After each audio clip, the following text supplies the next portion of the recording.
on, Stellar Crew? Bob MacArthur here for Stellarvue Telescopes for the August 2026 edition of In the Sky.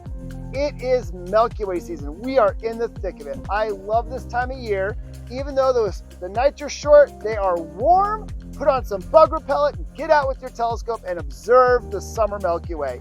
Down south, you have the galactic core with Sagittarius and Scorpius. As it streams across the sky through Aquila and Cygnus, you get those wonderful objects like the Lagoon Nebula, the Trifid Nebula, the Eagle Nebula, also known as the Pillars of Creation. You get M11, the Wild Duck Cluster. Holy cow, M13. There's so much to look at. Lots of nebulas, lots of star clusters. So get out there, get your telescope out. I got my SVX 152 out on a Los Mandy G11 mount. It's going to be fun tonight. We got Venus over in the western sky. So get out there, observe, and let's talk about what we got going on in the sky for August 2026.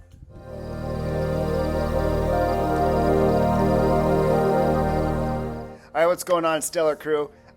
Here we are in my driveway again. It's still summertime. Get back to school here soon. Parents getting ready to get their kids back to school, but I'm still here in the driveway. So here we go. Let's talk about what we got going on in the sky for August 2026. There's a lot going on, guys. Holy cow. So August 7th, a lot of stuff in the morning. A lot of cool little groupings and conjunctions in the morning. August 7th, we have the Pleiades, M45, hanging out with the waning crescent moon. They're going to make a nice, close pairing. I love, again, whenever the moon and the Pleiades make that grouping or that pairing, it's just fun to watch. So check that out. August 9th in the early morning, M35, the waning crescent moon, and Mars make a nice trio. So M35 is a beautiful open star cluster at the bottom of Gemini by one of the feet. So you'll get Mars up there with a waning crescent moon. So check that out. August 11th, Mercury and the super thin waning crescent moon are going to hang low in the eastern horizon right before sunrise. So check out Mercury and the moon. That's going to be cool. Again, Mercury is a hard planet to spot because it never gets too far from the glow of the sun. But depending on your clear horizon and your viewing conditions, check that out. August 12th, this is a big one. We'll talk about this one a little bit later, but we have a total solar eclipse. So we'll talk about that a little bit later on in the show. So there we go. But August 12th and 13th, we have the Perseid meteor shower. I love the Perseid meteor shower. This is a meteor shower I have been watching since I was a kid. Last year, we had a really good show.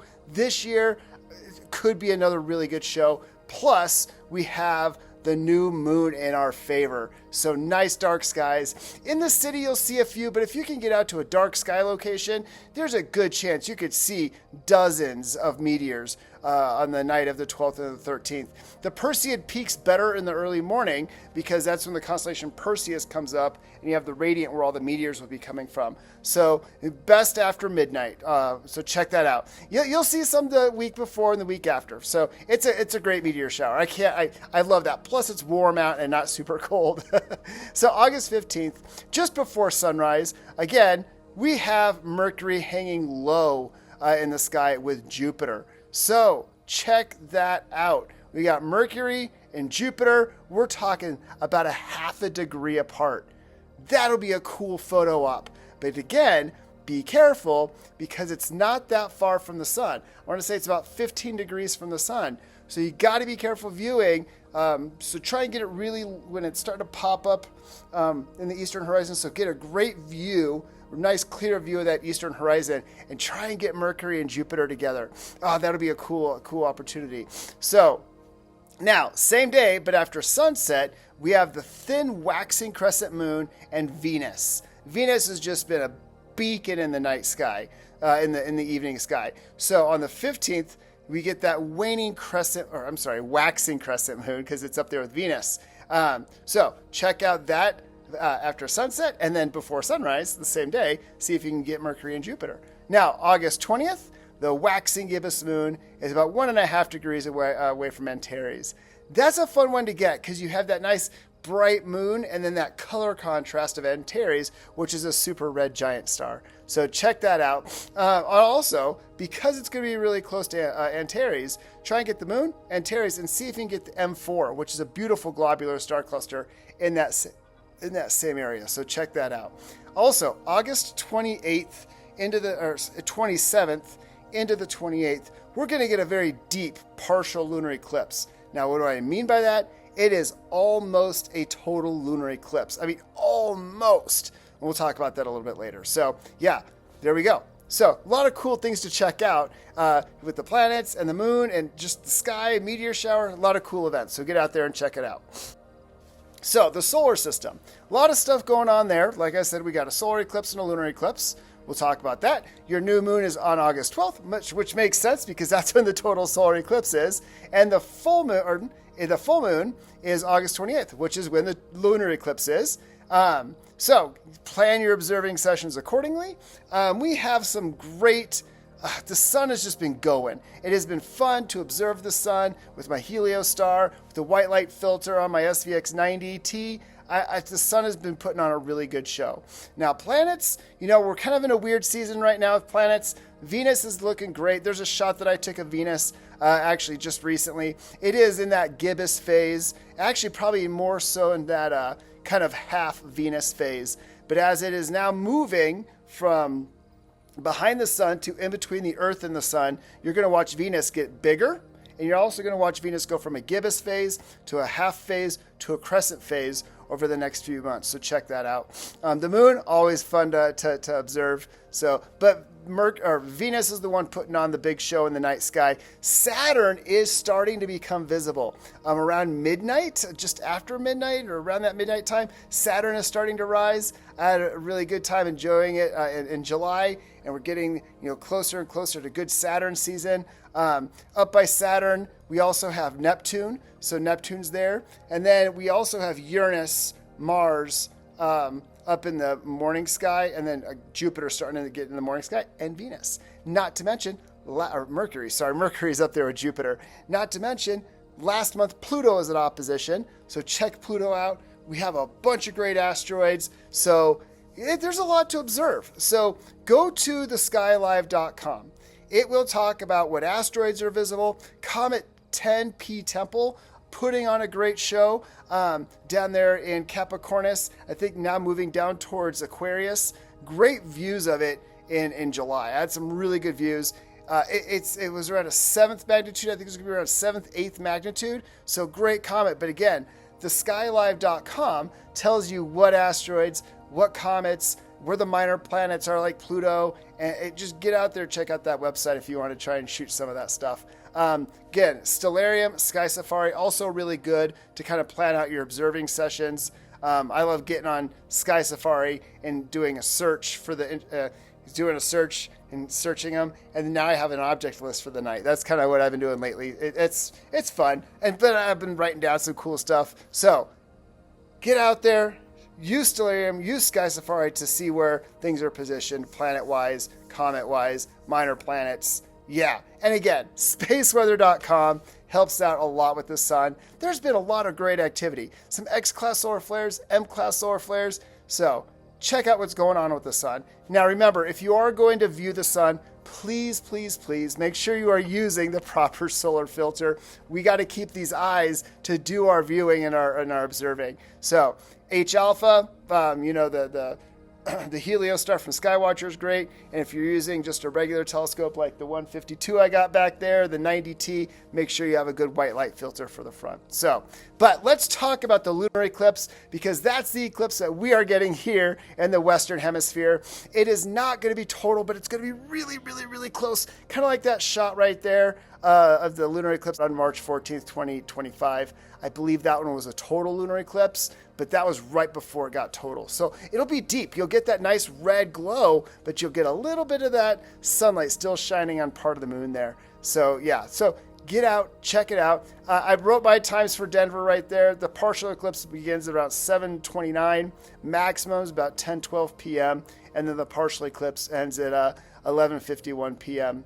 There's the time in universal time, so adjust accordingly. So it looks like if you're on the East Coast, you're well positioned for it. Also, South America is very well positioned. But you know what?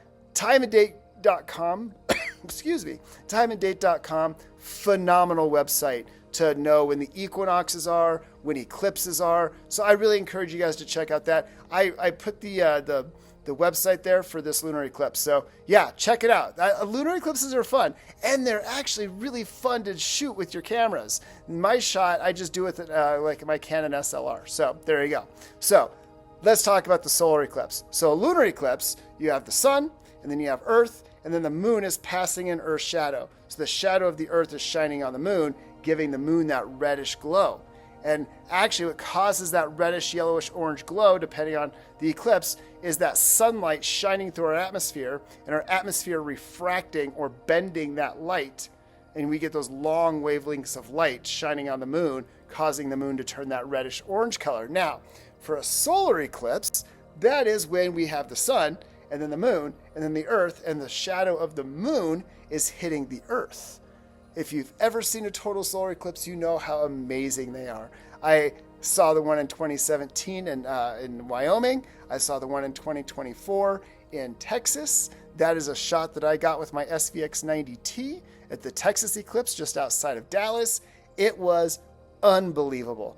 If you ever get the opportunity, go see a total solar eclipse. It blows your mind. It is just so cool. So we do have some, and I know some of our stellar crews getting out there to see the eclipse. It is going to go through parts of the Mediterranean, through Spain, and then up in the North Atlantic. It's going to hit parts of Iceland, and then up through Greenland for totality. Now, if you're not in the path of totality, you will get you'll get a partial eclipse. I have a picture of a partial eclipse. Actually, it was part of the total solar eclipse, so I wanted to show you what a partial solar eclipse would look like, because parts of New England will get to experience a partial solar eclipse, and parts of Europe and North Africa and things like that too. So again, we got the lunar eclipse, we got the solar eclipse. Actually, the solar eclipse is before the lunar eclipse. The solar eclipse is August 12th, and then the lunar eclipse is August 28th. I put the lunar eclipse first because that's going to be positioned very well for a lot of us in the Americas. So there you go. Now, there is also a lot going on in the night sky. Like I said, it is the heart of Milky Way season. Get out there and observe, because there is just so much to look at. I got my 152 out tonight, but you know, viewing this time of year can be so crazy because the monsoons and the thunderstorms. You know, it's clear one minute, you get your scope out, then it clouds up, and that's kind of what I got going on right now. But you know, you get a little patch of clear sky there, a little patch of sky there, and you try to observe whatever you can get. So whatever, right? You just, anytime we can look through the telescope or get data, that's good. I have M2 in there. M2 is just a nice little compact globular star cluster over in Aquarius. Aquarius is starting to rise in the eastern sky right now. I put M22. I like M22. You know, there's a lot of other stuff in the Milky Way that we kind of look at, and you know, other things get pushed aside. And I think M22 is sometimes that thing that gets pushed aside. We'll go look at M8, the Lagoon, or M20, the Trifid, or some of the other things. But M22 is an amazing globular star cluster. So check that one out. Actually, at the bottom of the teapot, Sagittarius, right at the bottom, there's a couple of really nice globulars down there too. So there's a lot of good stuff in Sagittarius. So you have M22 kind of at the top of the teapot. Now, we have NGC 6885, or Caldwell Object 37. This is a wonderful open star cluster. I have been looking for some new things, and actually have been really enjoying my Sky and Telescope magazine. They do a good job every month having new things, or they focus on a constellation, and Vapecula was that. And I really enjoyed going through there and found this just wonderful open star cluster. So check out NGC 6885. You know, M11, the wild duck, look at that image right there. That is a phenomenal image that Dan got. You have M11 right there, and then just that little, over there a little bit, you have NGC 6704. And look at the star cloud that he's getting in the Milky Way. Oh, just a great shot. The wild duck is just a wonderful open star cluster, so check that one out. You have IC 4665. That is an open star cluster kind of up there in the shoulder of Ophiuchus, sometimes referred to as a summer beehive. Very nice wide field. So if you do a wide field, it's gonna look great. Another one I really enjoyed was IC 4756, Graph's cluster. Just a really nice open star cluster. Just nice bright stars. Yeah, so there's just so much because it's Milky Way season. Plus we have the coat hanger. Now, the coat hanger is not a star cluster. It's just an asterism, but it looks like a coat hanger. And some of the stars within the coat hanger are really nice binaries. So get in there and check that out too. So I could keep going. There's so many star clusters, and I feel the same way about nebula because it is Milky Way season, and we are getting the Milky Way going across the sky from the south overhead. There are so many nebula to get. Now, Cepheus is starting to really kind of come up in the eastern sky a little bit. So now we're getting things like IC 1396, the Elephant Trunk, the Crescent Nebula, kind of in the long part of Cygnus of Swan or the Northern Cross. That's C27 or NGC 6888. Cool nebula. Now, comes out really nice photographically. If you want to see it visually, I've noticed a UHC filter really helps, and so does a dark location. I can get it in the 152. I can get it in my 16-inch Dob. Use a UHC filter on that to really help pop out and bring out that oh my gosh, that detail. So check that one out. We have NGC 6823. Now, I came across this one kind of by chance. I was observing, some of the clusters and other things. Like I said, my Sky Telescope magazine say, hey, check this out, Jessica. So I'm bouncing around, and I found this emission nebula, and I did a little bit of imaging with it in O3 and H alpha, and it was fun. Now, I'm not as good as you guys when it comes to imaging, but it was really cool to see that. So check that one out. Actually, if you guys image that, play with it, let me know. I want to see what you get. Just send it to Stellarvue. They'll send it to me. I want to see what you get because that nebula was fun. I got to put M8, the Lagoon. I mean, it is just a classic summer Milky Way object. So we got M8, the Lagoon Nebula. Love that one. If you're doing it visually, throw that UHC in there. Get that contrast. It's great. And then same thing with M17, the Omega. Or the Swan Nebula. Played around a little bit with that too, with some O3 and H alpha. That was fun. So I am playing around with some narrowband imaging. With I use a ASI 585 MC, and I also have an MM Pro. So doing a little bit of monochrome, little color. It's fun. Same thing. The dumbbell's great. You look at that image of the dumbbell. Phenomenal image Peter got there.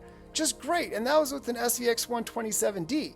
And then you have Brian, who hit the Eagle Nebula, or the Pillars of Creation, with his SVX 152. So again, there are just so many things to get this time of year. So check that out.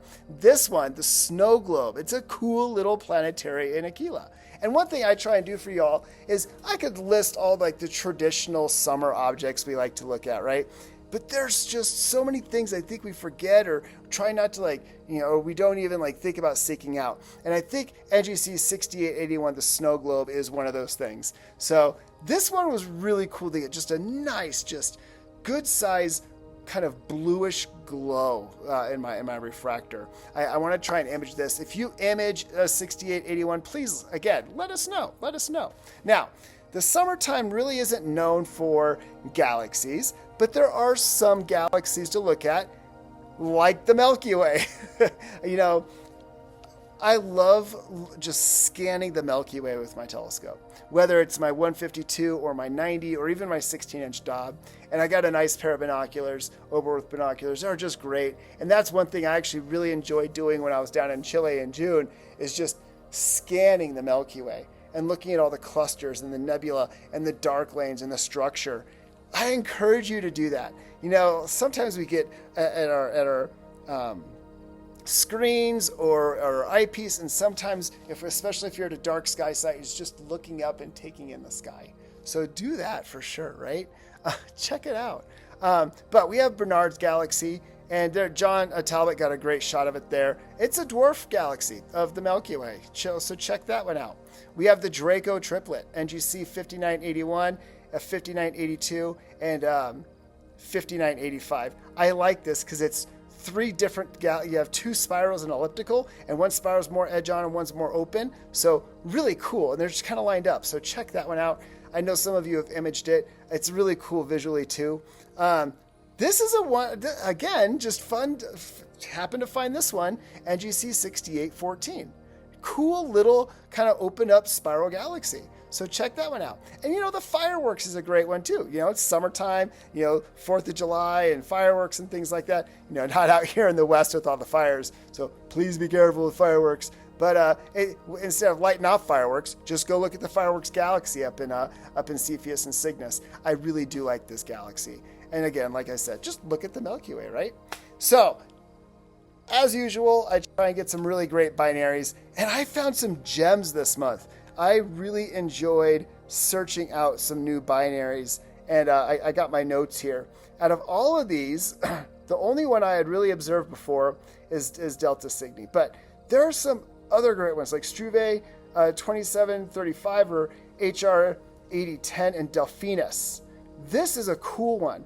I really enjoyed this one. It is a nice, I got my notes. It's a nice tight pair with the secondary being about a magnitude fainter. You have the primary, which is a yellowish orange in color, right? It's also a good test of seeing conditions because they're tight, okay? So that's what I really liked about this one. So you get a good kind of tight pair, magnitude difference, cool colors, yellowish orange. So check out that one. Really enjoyed finding that one. And like I said, it's tight, so it's a good test of seeing conditions. And then you have Theta Serpent, so Ayla.